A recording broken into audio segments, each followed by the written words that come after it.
अभी गुरु माँ के दिमाग में ना कुछ देर पहले एक संघर्ष चल रहा था, तो वो संघर्ष आप लोगों के समक्ष रखते हैं, क्योंकि आप लोगों का वैराग्यप्रद भजन गुरु माँ के कानों तक पहुँच रहा था। तो दिमाग में बात आ रही थी कि वैराग्य से भक्ति उमगती है कि भक्ति से वैराग्य उमगता है। क्योंकि याद रखिए, आज यदि शिवरात्रि है तो भगवान शंकर में वैराग्य कूट कूट कर भरा हुआ है और साथ साथ में भक्ति के रंग से भी वे रंगे हुए हैं। तो दिमाग में स्वाभाविक ही कि उन्हें जो शिवत्व की प्राप्ति हुई वो वैराग्य से संभव हो पाया या भक्ति से। और ये भक्ति कैसे जगेगी? भक्ति है अंदर में। क्या? प्रथम भक्ति संतन कर संगा आ गया ना। व्यक्ति जब चाहे किसी भी बात को लेकर किसी भी तरह से व्यक्ति सत्संग में आता है, सत्संग सुनते सुनते उसको कब पता चल जाता है कि ईश्वर ही ऐसे हैं जो कि सगे हैं, जिससे बिछुड़ना नहीं होता है।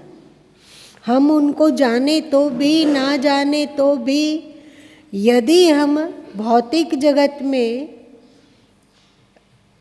मान लिया जाए कि पुत्र है, पुत्र यदि हमारे अनुकूल नहीं चलता हो, हमसे प्रेम नहीं करता हो, तो वृद्धावस्था में माँ बाप क्या चाहेंगे?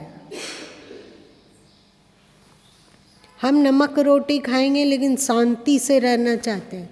रोज रोज एक रोटी देते हो और 10 बात सुनाते हो, हम नहीं सह सकते। तुम लोग रहो, तुम्हारे लिए खुशी चाहेंगे। हम लोगों को, बूढ़ा बूढ़ी लोग को अकेले छोड़ दो, आएगी। बेटे लोगों के प्रतिकूल यदि माँ बाप हो जाए, माँ बाप का आचरण, माँ बाप का करतूती ऐसा हो जाए जो पुत्र से बिल्कुल अलग हो, पुत्र के मंतव्य के बिल्कुल खिलाफ हो, तो फिर पुत्र क्या होगा? दूर हो जाएगा ना। माँ बाप से पुत्र दूर हो जाता है।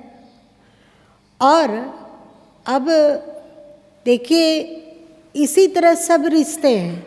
अब गुरु को ले लीजिए, शिष्य यदि बहुत मन मतंगा धर्म विरुद्ध आचरण करने लग जाता है तो गुरु शिष्य से दूर होना पसंद करते हैं।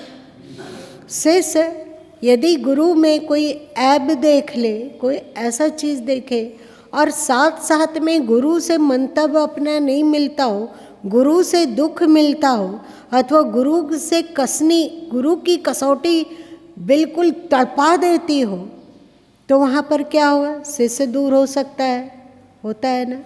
लेकिन एक ईश्वर ऐसे हैं कि उनके हम अनुकूल चले तो भी, ना चले तो भी, उनको माने तो भी, ना माने तो भी, उनकी भक्ति करें तो भी, ना भक्ति करें तो भी, वो हमारा साथ नहीं छोड़ता है। यदि जीवन काल में माँ बाप गुरु शिष्य सबके सब संगठित हो, पुत्र पिता सब आपस में घुल मिल कर प्रेम से रहते हो, पति पत्नी सब में घनघोर प्रेम हो, लेकिन वो प्रेम किस काम का? ना पति अपने इच्छा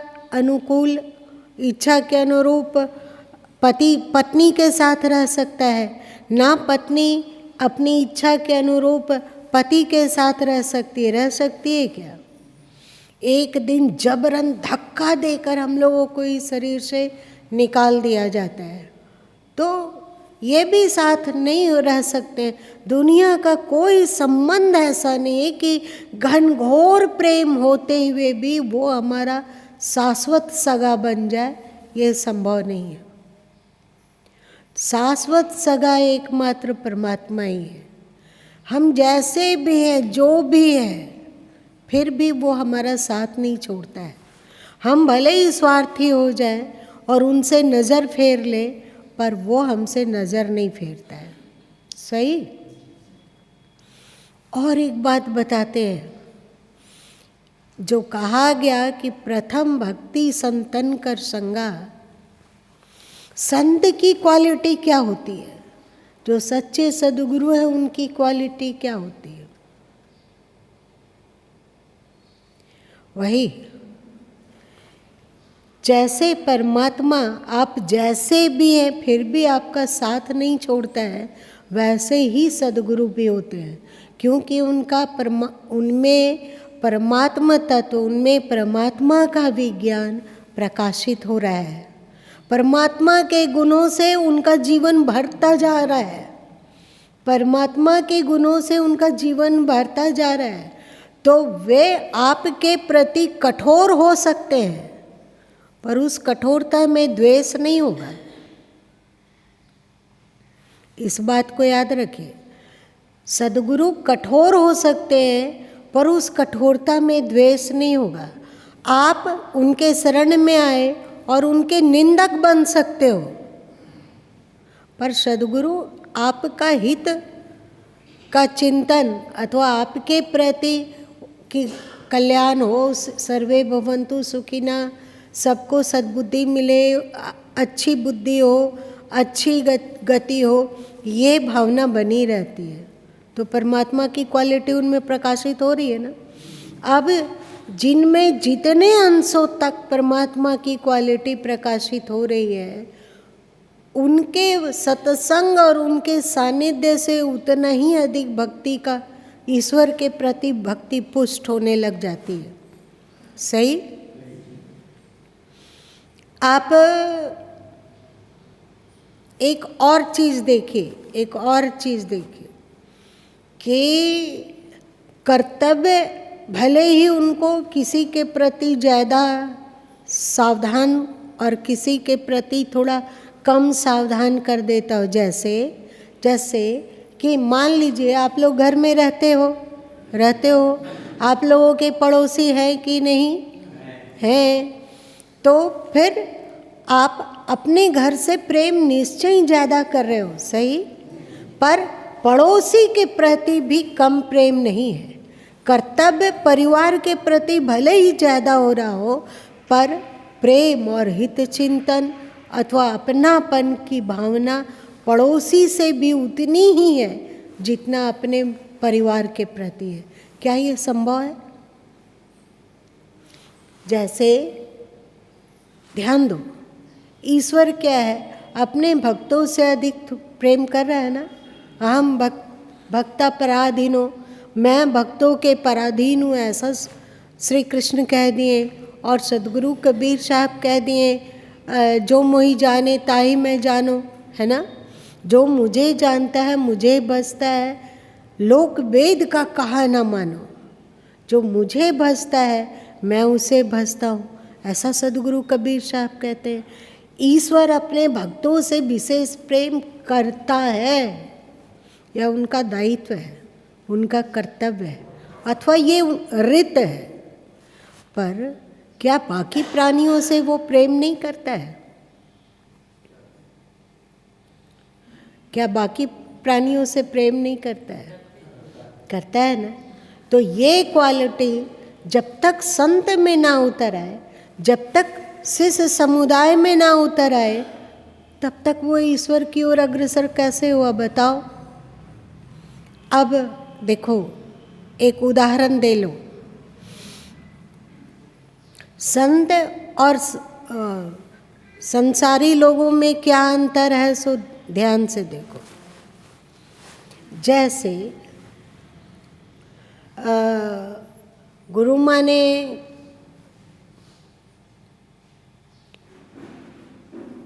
कोशिश किया कि नहीं, बाबूजी आश्रम में रहे अपने अंतिम काल में, जिससे कि उनका संस्कार और उनका स्वभाव और उनका चेतन मन बिल्कुल हीरे की तरह, कोहिनूर की तरह चमचम चमकने की दिशा में अग्रसर हो। ठीक है, हो सकता है कि उनके निकट ज़्यादा रहा गया हो अथवा ज़्यादा ध्यान दिया गया हो, लेकिन ऐसा कभी नहीं हो सकता कि आपके पिताजी के प्रति अथवा दूसरे सीनियर सिटीजन के प्रति कम प्रेम हो, कम लगाव हो, कम अपनापन हो, ऐसा नहीं हो सकता है।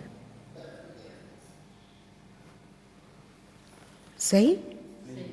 ठीक से देखो, ऐसा नहीं हो सकता है कि जो कर्तव्य हो सकता है ज़्यादा और कम, लेकिन ऐसा नहीं हो सकता है कि पिताजी से जितना प्रेम है उसी उम्र के किसी दूसरे व्यक्ति से उससे कम प्रेम होगा, ये नहीं हो सकता है।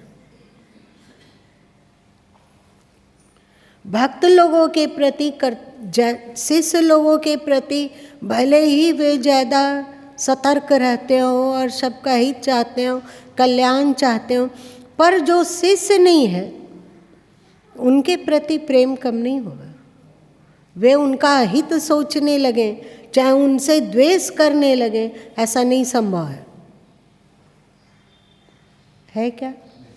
ऐसा संभव नहीं है। तो ऐसे संत सद्गुरु यदि जीवन में मिलते हों और उनका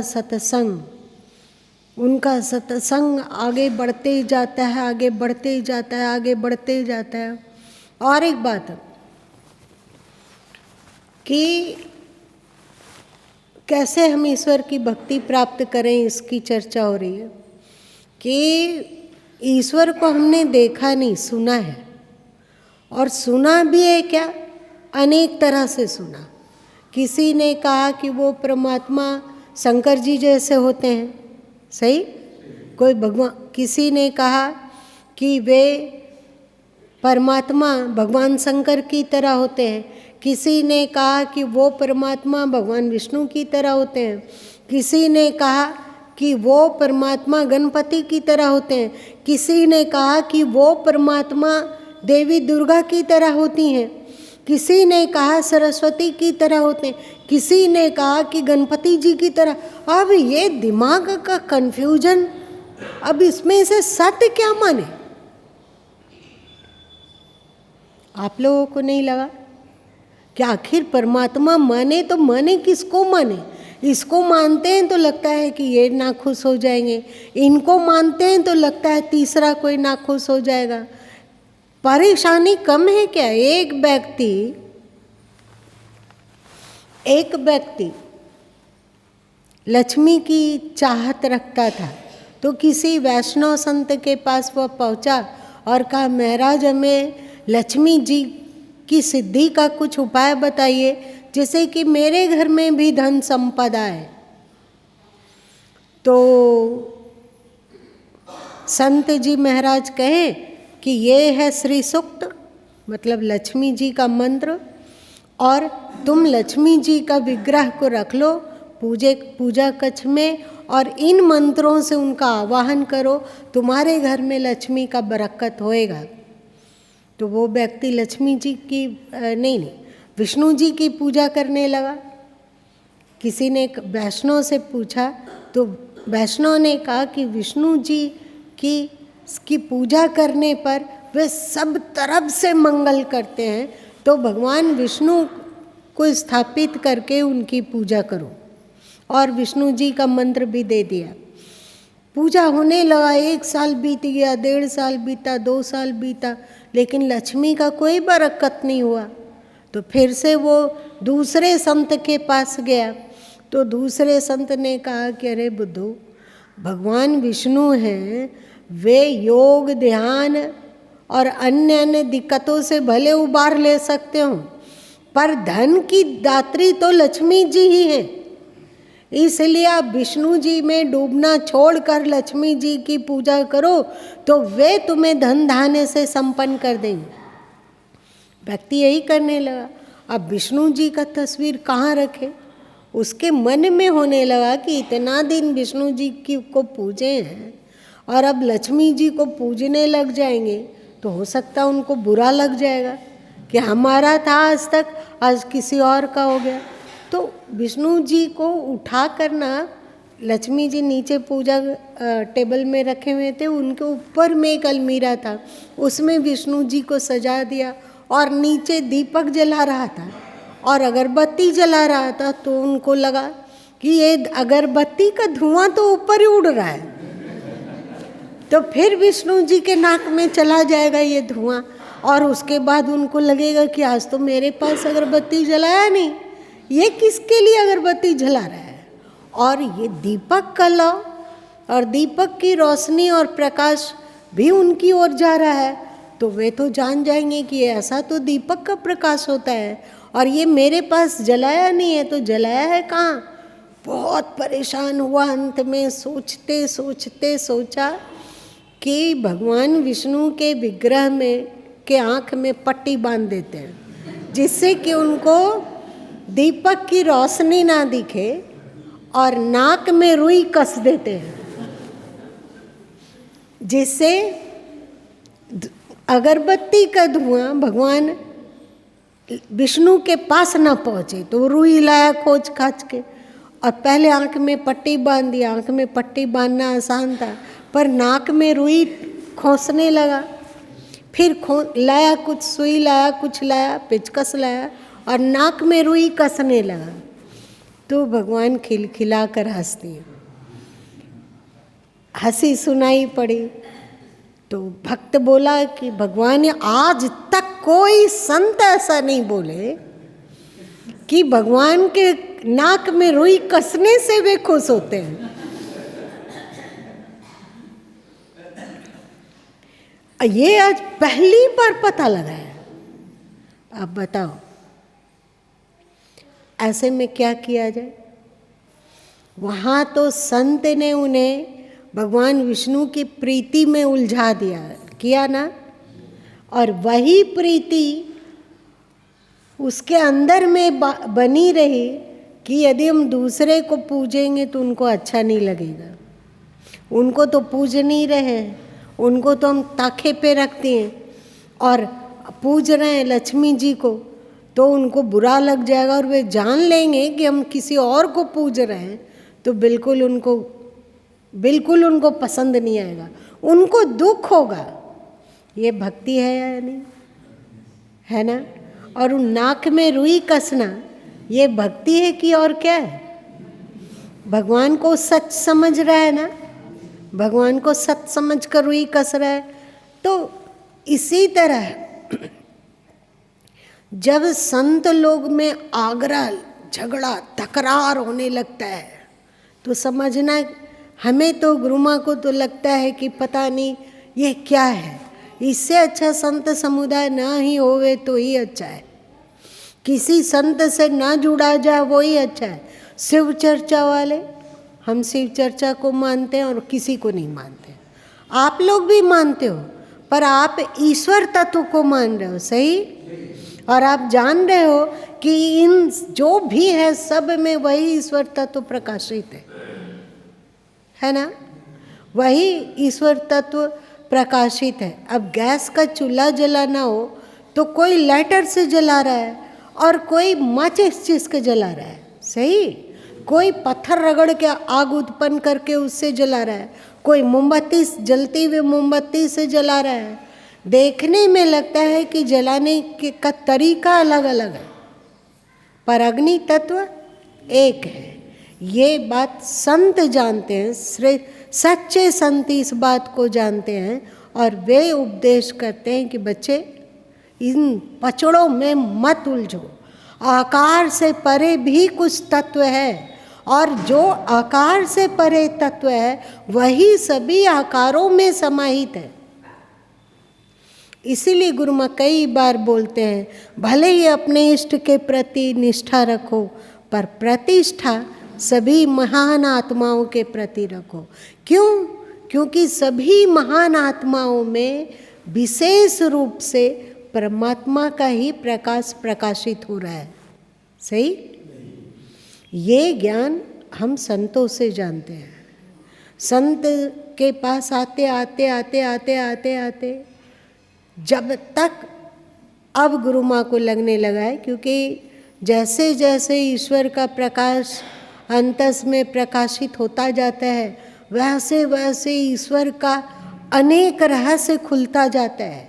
और इतना ही रहस्य है ये कहना भी बेवकूफ़ी है। जो तुलसीदास जी ने कहा, हरि अनंत हरि कथा अनंता, ये बात सच है। परमात्मा का कोई सीमा नहीं है, वैसे ही परमात्मा के रहस्यों का भी कोई सीमा नहीं है। जो कहता है कि परमात्मा का इतना ही रहस्य है वो बेवकूफ़ है। जो कहता है कि परमात्मा का एक ही आकार है वो बेवकूफ़ है। जो कहता है कि परमात्मा किसी आकार में आबद्ध है और इतना तक ही परमात्मा है वो बेवकूफ़ है। जो कहता है कि आत्मा ही परमात्मा है और हमारी आत्मा तक ही परमात्मा सिमटा हुआ है, मतलब सबके भीतर जो आत्म रूप से ईश्वर बसा हुआ है, आत्म रूप तक ही ईश्वर सिमटा हुआ है, इससे परे ईश्वर नहीं है, वो भी बेवकूफ़ है। आप लोग क्या सुन रहे हो, समझ रहे हो, जान रहे हो कि दिमाग से उड़ जा रहा है? ईश्वर को हम नहीं कह सकते हैं कि ईश्वर इतना ही है। क्या मजाक बन गया है अभी, देखो क्या मजाक बना हुआ है।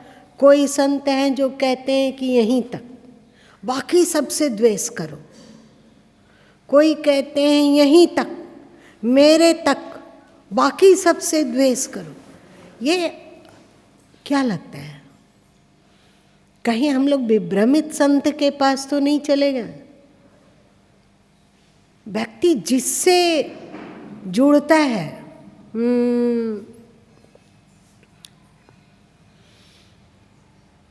अभी संत का क्या नाम है? प्रशांत,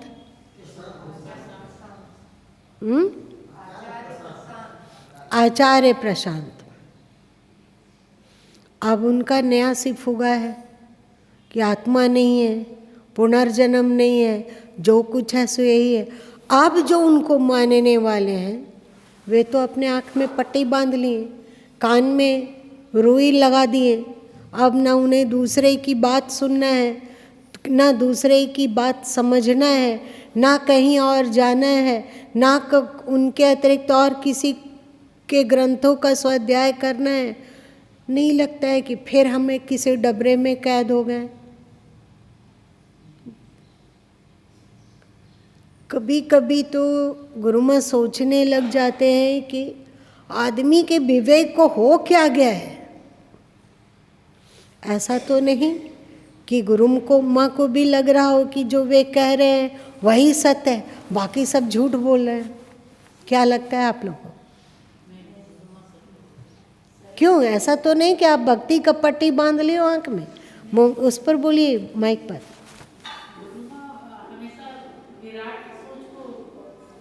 बताते हैं, कभी कहीं कैद होने नहीं बोलते हैं, यहीं तक। अभी तो गुरु माँ बोलेंगे कि यहीं तक परमात्मा नहीं है, यहीं तक ईश्वर नहीं है, यहीं तक ईश्वर नहीं है, इससे भी अधिक है, इससे भी अधिक है। तो जो हमारे सोच को विराट बनाते जा रहे हैं, तो वो वही तो सत्य है। गुरु माँ सत्य। और एक बात है कि जब कोई सत्य के जितना निकट पहुंचता जाएगा वो भी इसी भाषा को बोलेगा। जैसे देखो श्रीमद् भगवत गीता यही भाषा बोलती है कि नहीं? उपनिषदों को देखो यही भाषा बोलती है। बीजक को देख लो, यही भाषा कही जा रही है। गुरु नानक देव जी की बानी बोलो, कभी नहीं उन्होंने कहा कि तुम सिख कहलाओगे और सनातन तत्व से, सनातन धर्म से अलग होकर आपस में लड़ोगे झगड़ोगे, ऐसा उन्होंने कहा क्या? तो क्या महात्मा बुद्ध ने कहा? क्या महावीर स्वामी ने कहा? नहीं कहा। ये सब उदंडता नीचे नीचे सदगुरु कबीर साहब ने कहा कि हम ही को मानो, मेरे अतिरिक्त और किसी को मानोगे तो नरक में सड़ोगे। ऐसा कहा क्या? नहीं कहा। पर उनके जो विभ्रमित चले चपाटे हैं ना, वो इन सब चीज़ों को फैला देते हैं और फिर उनका जो ओरिजिनल ज्ञान है, ओरिजिनल बानी है, वो दब के रह जाती है, वो कुंठित हो जाती है। अब जब हम संत ऐसे संत के शरण में जाते हैं और सत्संग सुनते हैं, ज्ञान को सुनते हैं और बार बार, क्योंकि उनसे प्रेम करना ज़्यादा सरल है, वो अव्यक्त बिना शरीर के ईश्वर से, सही, उनके विशेषताओं को, ईश्वर की विशेषताओं को देखना ज़्यादा कठिन है। हम संत के जीवन में थोड़ी थोड़ी जो विशेषता प्रकाशित हो रही है उसको देखकर अचंभित होते हैं, थोड़ा ईश्वर के प्रति झुकाव होता है, क्योंकि ऐसे संत सद्गुरु बार बार चिल्ला के कहते हैं कि ये विशेषता थोड़ी सी उनमें प्रकाशित हो रही है, जो अगर उनमें प्रकाशित हो रही है तो वो परमात्मा की विशेषता है। सही। और एक बात कि जैसे अभी हम लोग सीनियर सिटीजन हैं, बहुत सारे लोग यहाँ सीनियर सिटीजन भी बैठे हुए हैं, सीनियर सिटीजन भी। अब उन लोग को, अब मान लिया जाए कि किशोर जी को कहा जाए कि ABCD पढ़ो, A for Apple, B for baby, D for doll पढ़ो, तो वो मजाक करेंगे कि नहीं? कहेंगे कि मैं 10वीं क्लास के अंग्रेजी छात्रों को पढ़ाता हूँ और चाहूँ तो 11 12 के छात्रों को भी अंग्रेजी पढ़ा सकता हूँ, आप मुझे ABCD पढ़ने बोल रहे हो। लेकिन क्या ईश्वर की लीला और ईश्वर की करतूती देखकर ना मन विभोर हो जाता है। क्या जब वे फिर से बच्चे बन के आए, सीनियर सिटीजन के बाद ढलते ढलते ढलते एक दिन सूर्यास्त हो जाएगा, और जहाँ सूर्यास्त हुआ वहाँ उदय होगा, लेकिन कब? एक अच्छा पीरियड रात्रि का गुजर जाएगा तब। सही। अभी आप लोगों के देश में सूर्य का अस्त हुआ, उसके सूर्य उदय के बीच में गैप है ना, ये गैप तो ऐसे ही जहाँ जन्म लिए, सीनियर सिटीजन हैं, पढ़े लिखे हैं, अभी हम प्रोफेसर हैं, अभी हम टॉप के टीचर हैं, अथवा हम ज्ञान विज्ञान से संपन्न हैं, इस जन्म में हमें अध्यात्म की ऊंची गहराई समझ में आ गई है, लेकिन जहाँ बच्चे बन के जाएंगे वहाँ अब अंधेरा है उस समय। अब फिर से पढ़ो वही ABCD, वही काका, जिस भाषा में जन्म लो, जिस भाषा भाषी में जन्म लो उसका लैंग्वेज पढ़ो। बंगाल में जन्म लो तो बंगाली पढ़ो, तमिल में जन्म लो तो तमिल को पढ़ो, कर्नाटका में तो वहाँ की भाषा पढ़ो, अंग्रेज लोगों के यहाँ तो अंग्रेज लोग की भाषा पढ़ो, चाइनीज लोगों में चाइनीज की भाषा पढ़ो। बच्चा कुछ सीख कर नहीं आता है ना। बीच काल में वो पुराना जो अर्जित किया हुआ चीज़ है वो वैसे ही लुप्त है जैसे रात में सूर्य लुप्त दिखता है। अब धीरे धीरे करके जैसे आपकी उम्र बढ़ेगी, धीरे धीरे धीरे करके वो पन्ना खुलेगा, धीरे धीरे। तो आप अध्यात्म में लगे रहते हो, जुड़े रहते हो, अभ्यास, साधन, होश, सावधानी, सब कुछ करते करते भगवान अपना रहस्य धीरे धीरे खोलता है। हो सकता है कि उस रहस्य को विगत जन्मों में हम लोगों ने जाना होगा, जाना तो होगा, इसमें कोई संदेह नहीं।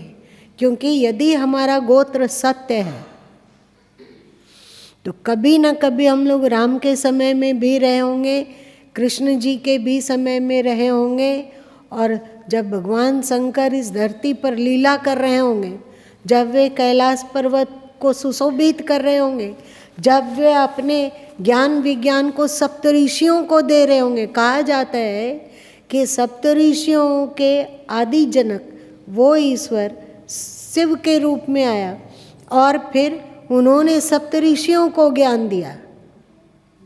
तो सप्तऋषियों का DNA ही बहता बहता हम लोगों तक आया हुआ है। और हो सकता है कि उस काल में भी हम लोग हों जब सप्तऋषि लोग थे, उस काल में भी रहे हों। हो सकता है कि भगवान शंकर जब इस धरती पर क्रीड़ा कर रहे होंगे, लीला कर रहे होंगे, योग का प्रचार कर रहे होंगे, अध्यात्म का प्रचार कर रहे होंगे, तब भी हम लोग रहे होंगे। हम लोगों के भीतर है वो। एक बार हमने कहा था ना, अचेतन मन। अगर अचेतन मन में हम लोग बहुत गहराई से उतरना सीख सकें तो हम लोग क्या चेतन मन में क्या सप्तऋषियों से जब हम लोग जुड़े हुए तो उस समय का संस्कार नहीं होगा। अचेतन मन संग्राहक है ना हमारे संस्कारों का, हमारी बुद्धियों का। तो उस अचेतन मन में यदि हम अपनी पैठ बना पाए लांघते लागते, इसी को सदगुरु कबीर साहब ने कहा, जिन ढूंढा तिन पाया गहरे पानी पैठ।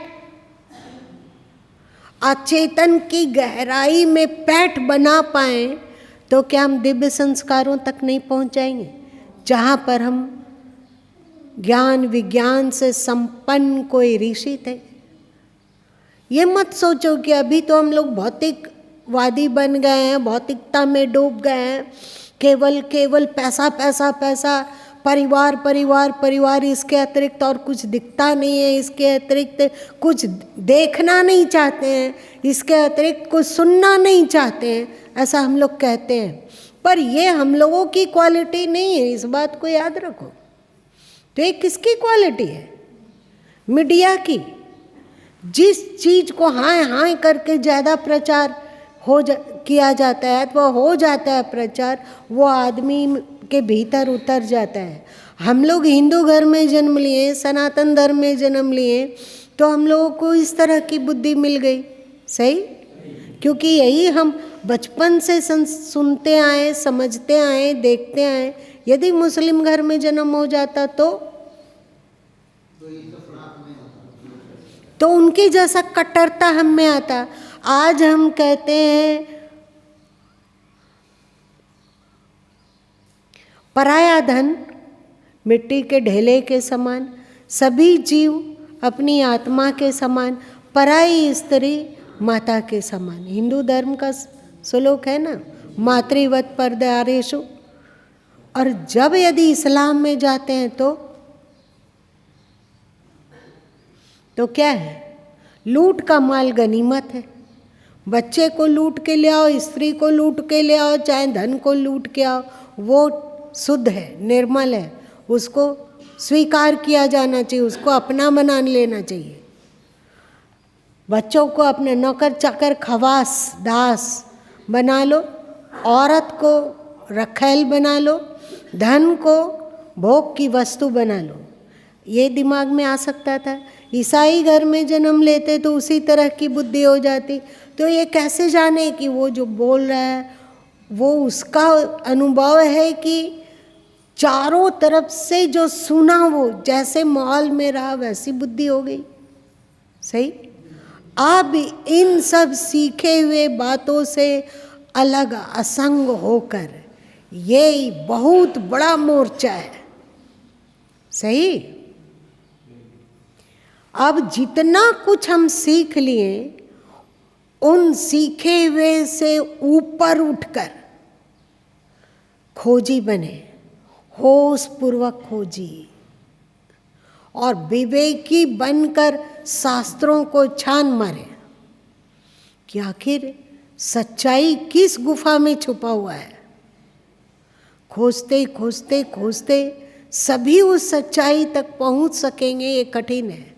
पर किसी संत सदगुरु के पास पहुंचते हो जो कि उस सच्चाई का अगर आधा पैसा भी अनुभव कर पाया हो, रहस्य को जान पाया हो, तो बहुत कीमती है। क्योंकि परमात्मा के एक पैसा रहस्य को जानना भी अति दुरूह है, याद रखिएगा। तो जितने अंशों में परमात्मा का रहस्य जिस संत में प्रकाशित हुआ, वो उतने अंशों में महान है। और वो परमात्मा ऐसे नहीं है कि एकाएक अपना कपाट खोल देता है, सहन नहीं होगा। आप ईश्वर, आप सत्य को नग्न आँखों से देखना चाहो, एक साथ देखना चाहो, सहन नहीं होगा। तुम जल कर उसी में विलीन हो जाओगे, जैसे पतंगे जल कर उसी लौ में विलीन हो जाते हैं ना, वैसे धीरे धीरे। तो भक्ति सत्संग के द्वारा भक्ति पुष्ट होती है। भक्ति पुष्ट होने से वैराग्य पुष्ट होता है, और वैराग्य जितना अधिक पुष्ट होता है, भक्ति उतनी अधिक निखरती जाती है। कभी कभी लगता है कि संत के सत्संग और संत के प्रति लगाव के बाद जो होता है वो होता है अस्तित्व के प्रति भक्ति, और साथ साथ में उस अस्तित्व के भक्ति के साथ साथ ही वैराग्य भी जुड़ जाता है, वैराग्य भी जुड़ता है। नस्वरता, क्षणभंगुरता, वैराग्य को पुष्ट करना है तो भक्ति को पुष्ट करो, और भक्ति को पुष्ट करना है तो वैराग्य को पुष्ट करो। सही? भगवान शंकर शायद यही उपदेश देने के लिए धरती पर प्रकाशित हुए होंगे। उनका आकार हमारे पास हो या ना हो, पर उनका उपदेश हम लोगों के पास है। उनके द्वारा प्रचारित किया गया योग हम लोगों के पास है, और उनके द्वारा स्वर योग की भी चर्चा है। जानते हो तुम लोग, श्वासों का योग। उन्होंने हठ योग का भी प्रचार किया, उन्होंने लय योग का भी प्रचार किया, उन्होंने ध्यान योग का भी प्रचार किया। ये सब जो हम लोग बोलते हैं द्रव्य दृष्टि साधन, नादानुसंधान, सबके प्रमुख वक्ता भगवान शंकर माने जाते हैं। लेकिन आप यदि वेदों का अध्ययन करोगे तो वेदों में कहा गया कि वह परमात्मा का एक अंश हिरण्यगर्भ के रूप में प्रकाशित हुआ। और हिरण्यगर्भ किसको कहा जाता है? चमकीला गर्भ। चमकीले गर्भ में क्या है? अनंत प्रकृति, अनंत ब्रह्मांड, अनंत ग्रह नक्षत्र, अनंत आकाश और अनंत, और उसी में दुनिया भर का ज्ञान विज्ञान। तो उस हिरण्यगर्भ ने कहीं वेदों के अनुसार कभी कभी आता है कि उन्होंने सर्वप्रथम इसे ऋषियों के अंतस में उतारा। कहीं शिव पुराण के दृष्टि से देखा जाए तो उस हिरण्यगर्भ ने ज्ञान विज्ञान को भगवान शंकर के भीतर उतारा, और भगवान शंकर के द्वारा सप्तऋषियों के द्वारा उनकी संततियाँ, और वो धारा प्रवाह होके यहाँ तक चलती आ रही है। सच पूछा जाए तो सभी ज्ञान विज्ञान और सत्य का प्रखर स्रोत वो हिरण्यगर्भ ही है, जिसे तुम परमात्मा कह सकते हो, जिसे तुम ईश्वर कह सकते हो, जिसे तुम हिरण्यगर्भ कह सकते हो। धीरे धीरे करके यदि हम लोग अचेतन मन में डूबते जाए, थोड़ा क्लिष्ट हो रहा है, हमें पता हो रहा है, धीरे धीरे अचेतन मन में डूबते डूबते डूबते डूबते सप्तऋषियों तक पहुँचे, भगवान शंकर तक पहुँचे, और अधिक डूबे तो पता चला कि अरे हिरण्यगर्भ में तो हम भी रहते थे। क्या मजा है। और अभी भी हिरण्यगर्भ के अंश में ही हम लोग क्रीड़ा कर रहे हैं, चल रहे हैं, उठ रहे हैं, बैठ रहे हैं, सो रहे हैं, खा रहे हैं, हंस रहे हैं, रो रहे हैं, दुखी हो रहे हैं, सुखी हो रहे हैं।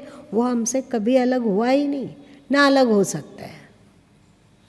और प्रेम, कितना भी पागलों की तरह उनसे प्रेम किया जाए, लेकिन प्रेम अधूरा ही रहता है।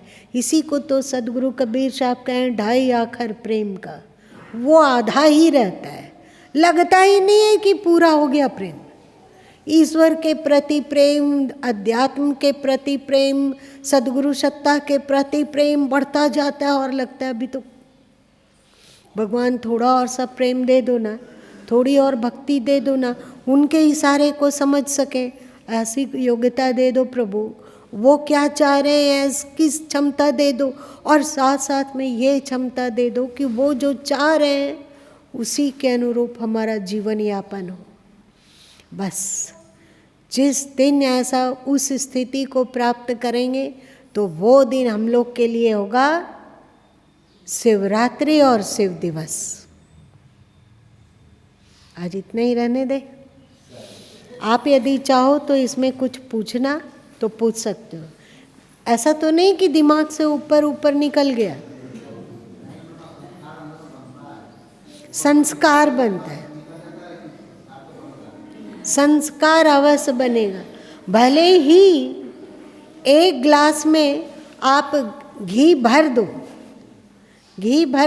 एक ग्लास में घी भर लो और उससे किसी बोतल में डाल दो, तो अब ग्लास में घी नहीं रहा, प्रत्यक्ष रूप से नहीं है उसमें घी, लेकिन फिर भी उसमें घी है। वैसे ही हम लोग सुन रहे हैं, हो सकता है कि भूल जाएं, लेकिन फिर भी वो संस्कार रूप में हम लोगों के भीतर अंकित रहेगा। यही महाशिवरात्रि है। पंथवाद से दूर